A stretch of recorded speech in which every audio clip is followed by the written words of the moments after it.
Hey guys, இன்றைக்கி நம்ம ஒரு சூப்பரான மூவி தான் பார்க்க போகிறோம். ஸ்டார்டிங் சீனில் நம்ம ஹீரோ கூச்செங்க காட்டுறாங்க.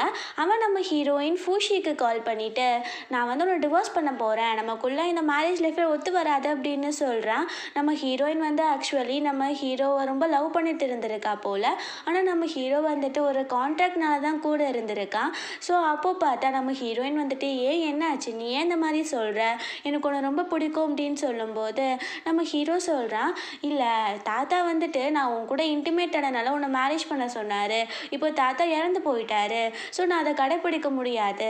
அதை வந்து நீ என்னை ஃபோர்ஸ் பண்ணி தான் நீ என் கூட இன்டிமேட் ஆன, இதுக்கு நான்லாம் ஒன்றும் பண்ண முடியாது அப்படின்னு சொல்கிறான்.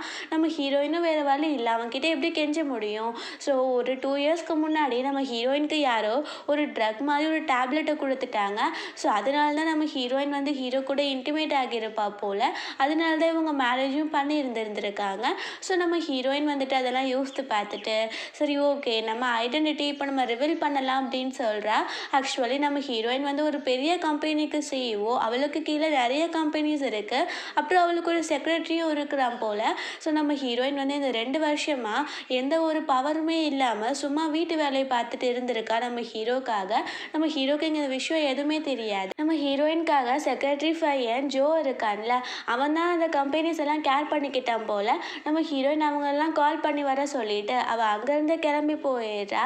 ஸோ இங்கே பார்த்தா தாத்தாவோட கிரேவ்யார்டில் தான் இருக்கிறாங்க போல்.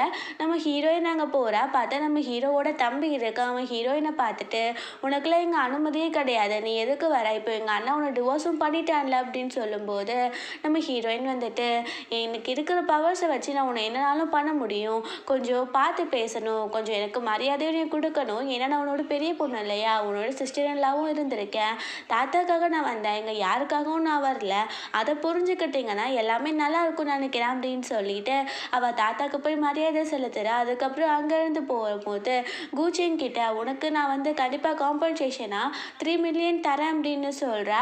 நம்ம ஹீரோக்கு ஷாக்கிங்காக இருக்குது, இவகிட்ட எப்படி இவ்வளோ பணம், அப்புறம் நான் தான் காம்பன்சேஷன் கொடுக்கணும், இவ எனக்கு கொடுக்குறேன்னு சொல்கிறாளே அப்படின்னு நம்ம ஹீரோயின் அங்கேருந்து போயிடுறா.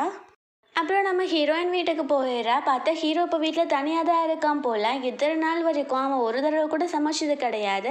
ஸோ அவனுக்கு எப்படி சமைக்கணும் அப்படின்ற விஷயமே தெரியலை. ஸோ நம்ம ஹீரோயினுக்கு கால் பண்ணிவிட்டு, நான் எப்படி சமைக்கணும் அப்படின்னு சொல்லிட்டு கேட்குறான். நம்ம ஹீரோயினும் இன்ஸ்ட்ரக்ஷன்ஸ்லாம் சொல்கிறா. பட் இருந்தாலும் அவனுக்கு அதை பண்ண தெரியல. நம்ம ஹீரோயின் ஆக்சுவலி இங்கே செக்ரட்டரி கூட உட்காந்து பிஸ்னஸ் டீலிங்ஸ் பற்றி பேசிட்டு இருந்திருப்பா போல். பட் நம்ம ஹீரோக்கு சமைக்க தெரில அப்படின்னு அவன் நம்ம ஹீரோக்கு ஹெல்ப் பண்ணுறதுக்காக கிளம்பி போயிடுறா. நம்ம ஹீரோ வந்து பார்த்தா நம்ம ஹீரோயின் போகிற வரைக்குமே சும்மா வாட்டரை மட்டும் பாயில் பண்ணி வச்சுருந்துருக்கான். வேறு எதுவுமே அவனுக்கு என்ன பண்ணுறதுனே தெரியலை. நம்ம ஹீரோயின் சொல்கிறா, அவனுக்கு அப்படியே புரிகிற மாதிரி, இந்த வீட்டில் பொண்ணுங்க இருந்தால் மட்டும்தான் எல்லா வேலையும் ஆகும், பசங்க இருந்தால் சும்மா பேச்சுக்கு மட்டும்தான், மித்தப்படி எதுவுமே சரி வராது அப்படின்னு சொல்லி குத்தி காமிக்கிறா. அவனுக்கு வேறு வழி இல்லை. ஸோ சைலண்ட்டாகவே தான் இருக்கிறான். ஸோ நம்ம ஹீரோயின் வந்து நம்ம ஹீரோக்காக நூடுல்ஸ்லாம் பண்ணி கொடுத்துட்டு அவங்க சாப்பிட்டுட்டு இருக்காங்க. பட் எதுவும் அவங்க அவ்வளோவா பேசிக்கலை. அங்கே பார்த்தா லில்லி ஒரு பொண்ணு வரா. அவள் நம்ம ஹீரோவோட சைல்ட்ஹுட் ஃப்ரெண்ட் போல். அவள் நம்ம ஹீரோவை லவ் பண்ணுறா. ஸோ அதனால தான் அங்கே வந்திருக்கிறா போல். அவள் சொல்கிறா, இப்போது நீங்கள் 2 பேரும் டிவோர்ஸ் பண்ண போகிறீங்களா, ஏன் 2 பேரும் சேர்ந்துருக்கீங்க அப்படின்னு. நம்ம ஹீரோயின் வந்துட்டு, நான் ஹெல்ப் பண்ணுறதுக்காக வந்தேன், நீ ஒன்றும் தப்பாக புரிஞ்சுக்க வேண்டாம் அப்படின்னு சொல்கிறா. லில்லி சொல்கிறா ஹீரோ கிட்டே, எங்கள் அப்பாவுக்கு கொஞ்சம் உடம்பு சரியில்லை, நீ வந்து பார்க்குறதுக்கு கண்டிப்பாக வரணும் அப்படின்னு. அதுக்கு நம்ம ஹீரோவுமே ஓகே அப்படின்னு சொல்லிடுறான். நம்ம ஹீரோயின் வெளியில் போகும்போது இந்த லில்லியும் பின்னாடியே போயிட்டு, நீ கூச்சங்க விட்டு விலகி போயிட்டு, நான் அவனை லவ் பண்ணிட்டு இருக்கேன், நான் அவனை மேரேஜ் பண்ணிக்க போகிறேன், நீ தான் டிவோர்ஸ் பண்ண போகிறல்ல, ஸோ ஒழுங்கா நீங்கள் இருந்து போயிடு அப்படின்னு சொல்கிறா. நம்ம ஹீரோயின் வந்துட்டு, நான் கிளம்ப தான் போகிறேன், ஆனால் உனக்கு தான் கஷ்டம், ஏன்னா 2 வருஷம் அந்த ப்ராடக்ட்டை நான் யூஸ் பண்ணியிருக்கேன், அந்த ப்ராடக்ட்டை இப்போ நான் உனக்கு தரேன், அது கொஞ்சம் டேமேஜ் ஆகியிருக்கும், பார்த்துக்கோ அப்படின்னு சொல்கிறா. இதை கேட்டோன்னே லில்லிக்கு ரொம்ப டென்ஷன் ஆகுது. அவளை வெறுப்பேற்றுனதில் நம்ம ஹீரோயினுக்கு அவ்வளோ ஒரு சந்தோஷம் போல். அப்புறம் நெக்ஸ்ட் டே காட்டுறாங்க, நம்ம ஹீரோயின் சேர்ந்து போய் அங்கே டிவோர்ஸுமே வாங்கிக்கிறாங்க. பார்த்தா நம்ம ஹீரோயினுக்கு உள்ள கஷ்டமாக இருக்குது. பட் வெளியில் காட்டிக்காமல் நம்ம ஹீரோவை ஜெலஸ் ஆக்கணும் அப்படின்னு அவள் ரொம்ப ஹாப்பியாக இருக்கிற மாதிரி இருக்கா. அதுக்கப்புறம் ஜோ கூட சேர்ந்துமே அவளோட கம்பெனிக்கு கிளம்பி போயிட்டுருக்கு. நம்ம ஹீரோ வந்துட்டு, உண்மைக்கே இவள் டிவோர்ஸ் பண்ணதில் இவ்வளோ சந்தோஷப்படுறாளா அப்படின்னு சொல்லிட்டு அவன் யோசிக்க ஆரம்பிச்சிடுறான். அதுக்கப்புறம் இந்த லில்லி வந்துட்டு நம்ம ஹீரோவை கூப்பிட்டுட்டு அவங்க அப்பாக்காக சைனீஸ் மெடிசன்லாம் வாங்கணும் அப்படின்னு ஒரு இடத்துக்கு கூட்டிகிட்டு போகிறா. ஸோ அங்கே போயிட்டு அங்கே ஒருத்தவர் இருக்கார். அவர்கிட்ட எங்கள் அப்பாவுக்கு இந்த மாதிரிலாம் வேணும், நீங்கள் வந்து கொடுங்க, அவருக்கு ஹார்ட் ப்ராப்ளம் டேப்லெட்ஸ்லாம் வேணும் அப்படின்னு கேட்குறா. அந்த ஆள் வந்து இந்த லில்லிக்கு ஃப்ரெண்டு போல். ஸோ அங்கே பார்த்தா நம்ம ஹீரோயின் வந்துட்டு இல்லை நீங்கள் வந்து என்ன அப்படின்னு சொல்லிட்டு ஸ்பெசிஃபிக்காக சொன்னால் தான் நாங்கள் டேப்லெட்லாம் கொடுக்க முடியும் அப்படின்னு சொல்கிறாங்க. அப்போது இந்த லில்லி வந்துட்டு உன்கிட்ட நான் பேசவே இல்லை, நீ தேவையில்லாமல் எதுக்கு பேசிகிட்டு இருக்க, நீ வந்துட்டு உன் வேலையை மட்டும் பாரு அப்படின்னு சொல்லும்போது அந்த பையன் இருக்கான்ல அவன் இவங்க எங்களோட சீனியர், நீ இவங்கள இந்த மாதிரி பேசினா நான் உனக்கு ஹெல்ப்பெல்லாம் பண்ண முடியாது, நீங்கள் இருந்து கிளம்பு அப்படின்னு சொல்லும்போது லில்லி வந்துட்டு நீ என்ன பண்ணிட்டு இருக்க, உன் சீனியர் என்ன அவ்வளோ பெரிய ஆளா அப்படின்னு சொல்லிட்டு கேட்கும்போது அந்த பொண்ணு மாஸ்க்கை ஓப்பன் பண்ணுறா. பார்த்தா அது நம்ம ஹீரோயின் தான் போல். நம்ம ஹீரோயின் வந்து சைனீஸ் டாக்டராகவும் இருக்கிறா போல். நம்ம ஹீரோக்கு ஷாக்கிங்காக இருக்குது, என்னடா இவ ஃபஸ்ட்டு ஒரு கம்பெனிக்கு சிஇஓவாக இருக்கிறா, அப்புறம் இப்போது சைனீஸ் டாக்டர், இத்தனை ஐடென்டிட்டியும் என்கிட்ட மறைச்சிருந்துருக்காளா அப்படின்னு சொல்லிட்டு யோசிக்கிறான். நம்ம ஹீரோயினை பார்த்தோன்னு இந்த லில்லி ரொம்ப சைலண்ட் ஆகிடுறா. அதுக்கப்புறம் அந்த டேப்லெட்ஸையும் வாங்கிட்டு அவங்க அங்கேருந்து போயிடுறாங்க. அப்புறம் நெக்ஸ்ட் டே காட்டுறாங்க நம்ம ஹீரோயின் வந்து பிஸ்னஸ் டீலிங்ஸ்லாம் பேசுறதுக்கு ஜோ கூட சேர்ந்து ஒரு ரெஸ்டாரண்ட்டுக்கு தான் போகிறா. அங்கே பார்த்தா நம்ம ஹீரோயின்காக கிராண்ட் ஓப்பனிங்லாம் அந்த செக்ரட்டரி வச்சு கூட்டிகிட்டு போகிறான். அவங்க 2 பேருமே ரொம்ப ஜோவியலான ஃப்ரெண்ட்ஸ் போல். நம்ம ஹீரோவுமே அந்த ரெஸ்டாரண்ட்டுக்கு தான் வந்திருக்கான். ஸோ இவங்க 2 பேரும் இந்த மாதிரி இருக்கிறத பார்த்துட்டு இவங்க 2 பேரும் லவ் பண்ணுறாங்க அப்படின்னு நம்ம ஹீரோ நினச்சிட்டு அவனுக்கு ரொம்ப ஜெலஸ் ஆகிட்டு இருக்கு. ஸோ நம்ம ஹீரோயினும் அந்த ஜோவும் போய் உட்காந்து டிஷ்ஷஸ்லாம் ஆர்டர் பண்ணும்போது நம்ம ஹீரோ அங்கே வந்து உட்காந்துடுறான். அதுக்கப்புறம் அவன் ஹீரோயினுக்கு பிடிச்ச டிஷ்ஷை ஆர்டர் பண்ணிட்டு இருக்கான். நம்ம ஹீரோயின் அதெல்லாம் கண்டுக்காத மாதிரியே தான் இருக்கா. பார்த்தா அங்கே மாஃபியாவோட ஹெட் வந்துடுறாரு. அவர் கூட நம்ம ஹீரோத டீலிங் வச்சுருப்பான் போல். பட் அந்த செட்டில்மெண்ட்லாம் அவன் கரெக்டாக பண்ணலை. ஸோ அவர் வந்துட்டு நம்ம ஹீரோவை கொஞ்சம் லோவாக பேசுகிற மாதிரி இருக்குது. ஸோ நம்ம ஹீரோயின் போயிட்டு நீங்கள் என்ன பேசிகிட்டு இருக்கீங்க, நீங்கள் வந்துட்டு இந்த மாதிரி பண்ணக்கூடாது, செட்டில்மெண்ட்ஸ்லாம் கம்மியாச்சுன்னா நீங்கள் அவங்கக்கிட்ட ரெக்வஸ்ட் பண்ணலாம், இந்த மாதிரி அதிகாரம் பண்ணணுன்ற அவசியம் எதுவும் இல்லை அப்படின்னு சொல்கிறா. அவர் ரொம்ப சைலண்ட் ஆகிடுறாரு. பிகாஸ் நம்ம ஹீரோயின் வந்துட்டு வேற ஒரு மாஃபியா குரூப்புக்குமே முன்னாடி ஹெட்டாக இருந்திருப்பா போல். அதில் இந்த ஆள் வந்து ஒர்க் பண்ணியிருந்துருக்காரு. ஸோ சாரி மேம் அப்படின்னு சொல்லிட்டு அவர் அங்கேருந்து போயிடுறாரு. நம்ம ஹீரோக்கு ரொம்ப ஷாக்கிங்காக இருக்கு. நம்ம ஹீரோ சொல்கிறான் நீ எத்தனையாக தான் இருந்த, என்கிட்ட எல்லாத்தையும் நீ உன் ஐடென்டிட்டியை மறைச்சிருக்க அப்படின்னு சொல்லும்போது நம்ம ஹீரோயின் வந்துட்டு நான் ஒன்றும் மறைக்கலை, நீ தான் அதை பற்றி என்கிட்ட கேட்கல, ஸோ ஏன் மேலே நீ பழி போடக்கூடாது அப்படின்னு சொல்கிறா. அங்கே பார்த்தா நம்ம ஹீரோக்கு லில்லி அவங்க அப்பாவுக்கு ரொம்ப சீரியஸாக இருக்குது அப்படின்னு கால் பண்ணுறா. ஸோ வேமா அவன் அங்கேருந்து போயிடுறான். ஸோ இங்கே நம்ம ஹீரோயின் போயிட்டு வீட்டுக்கு போய் அந்த ஃபேஸ் மாஸ்க்லாம் போட்டு படுத்துருக்கும் போது நம்ம ஹீரோவோட தம்பி இருக்கான்ல அவன் ஹீரோயினுக்கு கால் பண்ணுறான். ப்ளீஸ் சிஸ்டர் என்னை வந்து என்னை காப்பாற்றுங்க, சில ரவுடிஸில் என்னை வந்து கிட்னாப் பண்ணிட்டு போயிட்டாங்க அப்படின்னு. ஸோ நம்ம ஹீரோயின் வந்துட்டு வாழ்க்கையில் நான் ஒரு நிமிஷம் கூட சும்மா இருக்க முடியல அப்படின்னு சொல்லிட்டு அவள் வேகமாக கிளம்பி போயிட்டு இருக்கா. ஸோ அங்கே பார்த்தா அங்கே ரவுடிஸ்லாம் இருக்காங்க. அங்கே வெளியில தான் ஜோ வெயிட் பண்ணிட்டு இருக்கான் போல். ஹீரோவோட தம்பி ஏதோ வாய் பேசணும் அப்படின்னு தான் கூப்பிட்டு வந்துட்டாங்க. நம்ம ஹீரோயின் வந்துட்டு எல்லாருக்கிட்டையும் பயங்கரமாக சண்டை போடுறா. அவங்க ஹீரோயின் ஒரு பொண்ணு தானே அப்படின்னு நினச்சிட்டு வந்து அட்டாக் பண்ணுறாங்க. ஆனால் பொம்பளை ப்ரூஸ்லின்றது அவங்களுக்கு தெரியல போல். பயங்கரமாக அடித்து போட்டுட்டு நம்ம ஹீரோவோட தம்பியுமே காப்பாற்றிடுறா. வெளியில் பார்த்தா ஜோ அவாட்ட என்ஜாய் பண்ணிகிட்டு இருக்கா. இதெல்லாம் பார்த்துட்டு அப்புறம் நம்ம ஹீரோவோட தம்பி வந்துட்டு சாரி நான் எனக்கு உங்களை ரொம்ப லோவாக பேசிட்டேன், இப்போ தான் எனக்கு புரியுது அப்படின்னு சொல்லும்போது நம்ம ஹீரோயின் வந்துட்டு பரவாயில்ல பரவாயில்ல விட ஒன்றும் நான் பெருசாக எடுத்துக்க மாட்டேன் அப்படின்னு சொல்கிறா. அதுக்கப்புறம் வீட்டுக்கு போயிடுறாங்க. நம்ம ஹீரோக்கிட்ட இது சொல்ல உடனே அவனுக்கு ஷாக்கிங்காக இருக்குது. என்ன இவ வந்து ஃபைட்டிங் கூட பண்ணுவாளா, அப்போ நம்ம பார்த்துருக்கணும் அப்படின்னு யோசிக்கிறான். அப்புறம் இங்கே காட்டுறாங்க லில்லியோட அப்பாவுக்கு ரொம்பவே உடம்பு சரியில்லாமல் போயிடுது. அவருக்கு உடனே சர்ஜரி பண்ணணும் போல். அந்த லில்லி வந்துட்டு நம்ம ஹீரோயின் தான் சர்ஜரி பண்ணணும், அவகிட்ட ரெக்வஸ்ட் பண்ணாமல் கொஞ்சம் திமிராகவே பேசிகிட்டு இருக்கா. பட் இருந்தாலும் நம்ம ஹீரோயின் வந்து பேஷண்ட்ஸ் எல்லாம் கரெக்டாக பார்த்துக்கணும் இல்லையா. இந்த சர்ஜரி முடிச்சிடுறா. அவங்க அப்பாவுமே ஓகேவாகிறாரு. ஸோ நம்ம ஹீரோ வந்துட்டு ஹீரோயின் கிட்ட பேசிட்டு அவன் டேப்லெட்ஸ்லாம் வாங்குறதுக்காக போயிடுறான். அப்போது இந்த லில்லி வந்துட்டு நம்ம ஹீரோயின் கிட்ட உனக்கு தான் டிவோர்ஸ் ஆகிடுச்சுல, சும்மா சும்மா எதுக்கு கூஃபேங் பின்னாடியே சுற்றிட்டு இருக்க, உனக்கு அசிங்கமாக இல்லையா அப்படின்னு கேட்குறா. அப்போது நம்ம ஹீரோயின் வந்துட்டு ஐயோ நீ மிஸ்டேக்காக பேசிகிட்டு இருக்க, நான் பின்னாடி போகல, உன்னோட லவ்வர் தான் ஏன் பின்னாடி வந்துட்டு இருக்கான், அதுக்கு நான் என்ன பண்ண முடியும் அப்படின்னு சொல்லிட்டு கேட்குறா. அவளுக்கு ரொம்ப அசிங்கமாக போயிடுது. அதுக்கப்புறம் ஒர்க் ஷிஃப்டெல்லாம் முடிச்சுட்டு நம்ம ஹீரோயின் வீட்டுக்கு கிளம்பும்போது இந்த லில்லியும் நம்ம ஹீரோ முன்னாடி தான் போயிட்டு இருக்காங்க.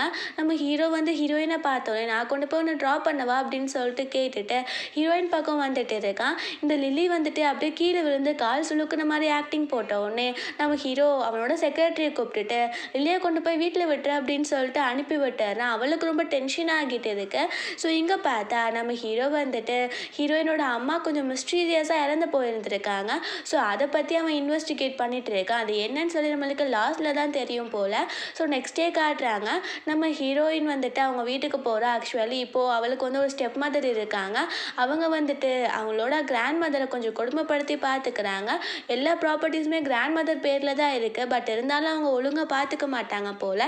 பணம் வேணும் அப்படின்னு சொல்லிட்டு தான் அவங்க எப்போவுமே பேசிகிட்டு இருப்பாங்க. நம்ம ஹீரோயின் அங்கே போகிறா. அப்போ கூட அவங்க வந்துட்டு உங்கள் கிராண்ட் மதரை பார்த்துக்க வேண்டிய அவசியம் எனக்கு ஒன்றும் கிடையாது, நான் ஒன்றும் இந்த வீட்டுக்கு அதுக்காண்டி மேரேஜ் பண்ணி வரல அப்படின்னு பேசுகிறாங்க. நம்ம ஹீரோயினுக்கு ரொம்பவே டென்ஷன் ஆகிட்டு இருக்கு. அப்புறம் நம்ம ஹீரோயின் வந்துட்டு ஹாஸ்பிட்டலுக்கு போகிறா. அங்கே பார்த்தா நம்ம ஹீரோவோட கம்பெனியில் ஒர்க் பண்ணுற ஒரு பேஷண்ட் தான் அங்கே இருப்பார் போல். அவர் ஹீரோயின் கிட்ட கொஞ்சம் மிஸ்பிஹேவ் பண்ணுற மாதிரி இருக்குது. நம்ம ஹீரோயின் வந்து அவனுக்கு வார்னிங் கொடுத்துட்டே இருக்கா. பட் இருந்தாலும் அவன் திரும்ப திரும்ப அந்த மாதிரி பண்ணிகிட்டே இருக்கும்போது நம்ம ஹீரோயின் வந்து ஹீரோக்கு கால் பண்ணி சொல்லிடுறா. நம்ம ஹீரோ அந்த ஆளுக்கு கால் பண்ணிவிட்டு உன்னோட வேலை கேன்சல் ஆகிடுச்சு அப்படின்னு சொன்ன உடனே அவன் ஐயோ என்ன இப்படி ஆகிடுச்சு அப்படின்னு சொல்லிட்டு அவன் ரொம்ப டென்ஷன் ஆகிட்டு சாரி மேம், நீங்கள் எப்படியாச்சும் ரெக்வஸ்ட் பண்ணுங்கள், நான் ஒர்க் போகணும் அப்படின்னு பேசிட்டு இருக்கான். அப்புறம் இங்கே காட்டுறாங்க நம்ம ஹீரோ வந்து ஹீரோயினை பேசுறதுக்காக கூப்பிட்ருப்பான் போல். ஸோ அங்கே போய் அவங்க பேசிகிட்டு இருக்காங்க. பார்த்தா நம்ம ஹீரோயின் கூட க்ளோஸாக இருக்க ட்ரை பண்ணிட்டு இருக்கான். அவன் இன்னுமே ஹீரோயினை லவ் பண்ணிட்டு தான் இருக்கிறான் போல். அப்போது பார்த்தா நம்ம ஹீரோயின் அதுக்கெல்லாம் வழி வர மாதிரியே தெரியல. அவன் கிஸ் பண்ணுற மாதிரி போகிறான். டக்குன்னு பார்த்தா அவன் மயக்கம் போட்டு கீழே விழுந்துடுறான். நம்ம ஹீரோயினுக்கு அவனை எப்படி எழுப்புறது அப்படின்னே தெரியல. ஸோ அவனோட செக்ரட்டரிக்கு கால் பண்ணி கூப்பிட்ட உடனே அவன் ஏதோ ஒரு டேப்லெட்டை வந்து கொடுக்குறான். ஸோ அதை போட்ட உடனே அவன் கொஞ்சம் சரியாகிடுறான். ஸோ ஒன்றும் புரியலை நம்ம ஹீரோயினுக்கு. அப்போ சொல்கிறாரு இவருக்கு இந்த மாதிரி தான், எனக்கு தெரிஞ்சு இவருக்கு யாரோ வேறு மாதிரி ஒரு மெடிசனை கொடுத்துட்ருக்காங்க, நீங்கள் இவர் கூட இன்டிமேட் ஆனீங்கன்னா அவருக்கு இதெல்லாம் சரியாகிடும்னு சொல்லும்போது நம்ம ஹீரோயின் அதை பற்றி யோசிக்கிறேன் அப்படின்னு சொல்லிட்டு அவள் அங்கேருந்து போயிடுறா. அப்புறம் பார்த்தா வீட்டுக்கு போகிறாங்க. நம்ம ஹீரோயின் வந்துட்டு அங்கே ஒர்க் பண்ணிகிட்டு இருக்கும் போது ஜோ இருக்கான்ல, அவன் பயங்கரமாக ட்ரிங்க் பண்ணிட்டு வந்துட்டு நம்ம ஹீரோயின் ஒர்க் பண்ணிகிட்டு இருக்கிறத ஃபோட்டோ எடுத்து சோஷியல் மீடியாவில் அப்லோட் பண்ணிடுறான். ஸோ அதை பார்த்துட்டு நம்ம ஹீரோக்கு பயங்கர டென்ஷன் ஆகிடுது. அவன் டேரெக்டாக ஹீரோயினோட வீட்டுக்கே போயிடுறான். அங்கே பார்த்தா அவன் மயங்கிட்டான் அப்படின்னு நம்ம ஹீரோயின் வந்துட்டு அவன் ஷர்ட்டெல்லாம் லைட்டாக ரிமூவ் பண்ணிவிட்டு தூங்க வைக்க போகிறா போல். நம்ம ஹீரோ அங்கே போய் தப்பாக புரிஞ்சுக்கிட்டு இன்றைக்கி நான் இங்கே தான் தூங்குவேன் அப்படின்னு சொல்லிட்டு அவன் பக்கத்தில் போய் அவன் படுத்து தூங்க ஆரம்பிச்சிடுறான். இந்த செக்ரட்டரிக்கும் நம்ம ஹீரோயினுக்கும் சிரிப்பாக வந்துட்டு இருக்கு. பார்த்தா அவங்க 2 பேரும் ஹக் பண்ணிட்டு தூங்க ஆரம்பிச்சிடுறாங்க. நம்ம ஹீரோயின் டிஃப்ரெண்ட்டாக ஃபோட்டோ எடுத்துட்டு அது எல்லாத்தையும் சென்ட் பண்ணி விட்டுட்டு பாத்தியா நீங்கள் 2 பேரும் எப்படி தூங்கிட்டு இருக்கீங்க அப்படின்னு மார்னிங் எந்திரிச்சு கலாச்சிட்டு இருக்கா. ஸோ அவங்க 2 பேருக்கு ரொம்ப அசிங்கமாக இருக்குது. நம்ம ஹீரோயின் வந்துட்டு அதை சோஷியல் மீடியாவில் அப்லோட் பண்ணி விட்டுட்டா போல். ஸோ அவங்க 2 பேருக்கு ஐயோ என்னடா இது அப்படின்னு சொல்லிட்டு ஆகிடுது. அப்புறம் நெக்ஸ்ட் டே காட்டுறாங்க நம்ம ஹீரோயின் வந்து ஹீரோ கொண்டு போய் வீட்டில் விடுறேன்னு சொல்லியிருப்பா போல். ஸோ அங்கே பார்த்து அவங்க 2 பேரும் உட்காந்து அவங்க லைஃப்பை பற்றி பேசிகிட்டு இருக்காங்க. நம்ம ஹீரோயின் எக்ஸ்பிளைன் பண்ணுறா. அப்போது அந்த டயத்தில் நம்ம ஹீரோயின் வந்து ஹீரோ கிட்டே இன்டிமேட் ஆனாலே அது ஒரு பாய்சனான டேப்லெட்னால தான் அப்படின்னு நம்ம ஹீரோ புரிஞ்சுக்கிறான். ஸோ நம்ம ஹீரோ வந்துட்டு அப்படியா, அப்போது தெரியாமல் இருந்துச்சு, இப்போ தெரிஞ்சு நடக்கட்டும் அப்படின்னு சொல்லிட்டு ஹீரோயினுக்கு கிஸ் கொடுத்து அவங்க 2 பேரும் அவங்க டைமும் ஸ்பெண்ட் பண்ணிடுறாங்க. ஸோ நெக்ஸ்ட் டே காட்டுறாங்க நம்ம ஹீரோயின் வந்துட்டு ஒரு டேப்லெட்டை இன்ட்ரடியூஸ் பண்ண போகிறா போல்.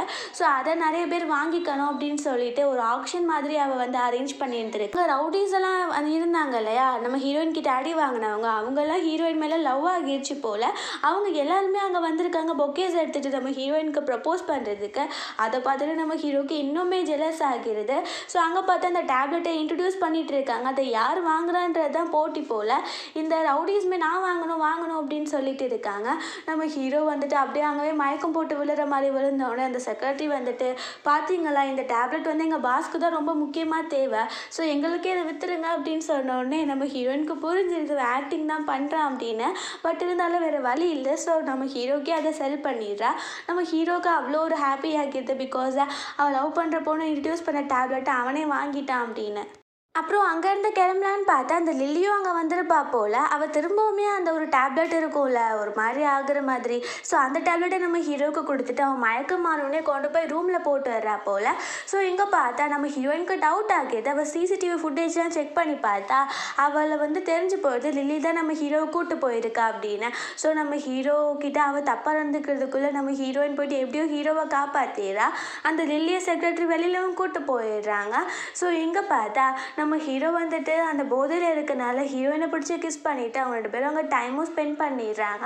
நெக்ஸ்ட் டே காட்டுறாங்க ஒரு பார்ட்டிக்கு போகணும் போல் லில்லி ரெடி ஆகிட்டு நம்ம ஹீரோ இவ்வளோ தான் கூட்டிகிட்டு போவான் அப்படின்னு வெயிட் பண்ணிட்டு இருக்கா. ஆனால் நம்ம ஹீரோ வந்துட்டு இல்லை நான் வந்துட்டு இவ்வளோ தான் கூட்டிகிட்டு போவேன் அப்படின்னு சொல்லிட்டு நம்ம ஹீரோயினை கூட்டிகிட்டு அவன் போகிறான். அப்புறம் நம்ம ஹீரோயின் வந்து லிஃப்ட்டில் போயிட்டுருக்காங்க. பார்த்தா திடீர்னு லிஃப்ட் வந்து ஸ்டாப் ஆகிடுது. அங்கே விண்டோஸ் எதுவுமே இல்லாமல் க்ளோஸ்டாக இருக்கனால நம்ம ஹீரோயினுக்கு ப்ரீத்திங் ப்ராப்ளம் வந்துடுது. நம்ம ஹீரோ வந்துட்டு அவள் ரொம்ப பயப்படுறா அப்படின்னு நீ பயப்படாத அப்படின்னு கிஸ் பண்ணிகிட்டு இருக்கான். உள்ள கேமரா வழியாக அந்த செக்ரட்டரி நம்ம ஹீரோவோட செக்ரட்டரி 2 பேரும் பார்த்துட்டு தான் இருக்காங்க. இந்த பக்கம் பார்த்தா இந்த வேலையை பார்த்தது லில்லி தான் போல். ஸோ எப்படியோ அந்த லிஃப்ட்டை ஓப்பன் பண்ணிடுறாங்க. நம்ம ஹீரோயின் அங்கேவே மயங்கிட்டா போல். ஸோ வேகமாக ஹீரோ தூக்கிட்டு ஹாஸ்பிட்டலுக்கு ஓடிட்டு இருக்கும் போது இந்த லில்லி பின்னாடியே இருக்கா. நம்ம ஹீரோயினோட செக்ரட்டரிக்கு தெரிஞ்சு போயிடுது இவ தான் இந்த வேலையை பார்த்துருக்கா அப்படின்னு. ஸோ அவளை தள்ளி விட்டுன்னு அவளுக்கு கீழ் விழுந்து மூக்கு உடஞ்சி போயிடுது. நம்ம ஹீரோயின் ஹாஸ்பிட்டல் போனோடனே அவளுக்கு ஓகேவாக்கிடுது. அவள் இப்போ நல்லா ஆக்கிட்டா. ஸோ அதுக்கப்புறம் காட்டுறாங்க நம்ம ஹீரோயினோட அம்மா இறந்து போனாங்க இல்லையா, அதுக்கு பின்னாடி இருக்கிறது இந்த லில்லி தான் போல். ஆரம்பத்துலேருந்தே நம்ம ஹீரோயினை வந்து பிடிக்காது, அதுக்கு மேலே நம்ம ஹீரோயினோட ஃபேமிலியை பிடிக்காது. ஸோ அதனால ஒரு மாஃபியா கும்பல் கிட்ட சொல்லி அவங்க அம்மாவை கொலை பண்ண சொல்லுது இவ தான் போல். அந்த விஷயம் தெரிஞ்சு போயிடுது நம்ம ஹீரோவுக்கு. அது ஹீரோயின் கிட்ட சொன்ன உடனே அவளுக்கு ரொம்ப கஷ்டமாக இருக்குது. ஆனால் இதை வந்து கண்டிப்பாக ஒரு நல்ல எவிடன்ஸ் இல்லாமல் ப்ரூவ் பண்ண முடியாது அப்படின்னு சொல்லிட்டு அவளுக்கு தெரியும் இல்லையா. ஸோ அவள் அப்படியே அதை நார்மலாக விட்டுறா. அப்புறம் காட்டுறாங்க நம்ம ஹீரோயின் வந்துட்டு அவங்க 2 பேரும் சேர்ந்து ஒரு கம்பெனி ஆரம்பிக்க போகிறதா ஒரு பார்ட்டி அரேஞ்ச் பண்ணியிருக்காங்க. ஸோ அங்கே பார்த்தா செக்ரட்டரி வந்து யார்கிட்ட கால் பண்ணி பேசிகிட்டே இருக்கான். நான் எல்லாத்தையும் பார்த்துக்கிறேன் யாருக்கும் எதுவும் ஆகாது அப்படின்னு சொல்லிட்டு. ஸோ அதுக்கப்புறம் இங்கே இருக்கிறாங்க அந்த மாஃபியா கும்பல் அந்த ஹெட் இருக்கான் இல்லையா, அவன் வந்துட்டு நம்ம ஹீரோயின் கிட்ட அப்போது எப்படி உங்கள் அம்மா இறந்து போனாங்களோ அதே மாதிரி நீ இறந்து போக போகிற, அன்னைக்கு வந்து நீ ரெஸ்டாரண்ட்டில் என்னை மிரட்டினல்ல, ஸோ அதை விட இப்போ நீ வந்து கஷ்டப்பட போகிற அப்படின்னு சொல்கிறா. பார்த்தா இந்த லில்லி தான் இதையும் அரேஞ்ச் பண்ணியிருப்பா போல். அவன் வந்துட்டு என்ன நீங்கள் போலீஸில் பிடிச்சி கொடுத்துருவீங்க, அதுக்கு முன்னாடி நீங்கள் எல்லோரும் சொர்க்கத்துக்கு போகணும் இல்லையா அப்படின்னு அங்கே பாம் பிளாஸ்ட் பண்ண போகிறான் போல். ஸோ அந்த பட்டன் அழுத்த நம்ம ஹீரோயினோட செக்ரட்டரி ஜோ இருக்கான்ல, அவனுக்கு அந்த பாமை பற்றி தெரியும் போல்.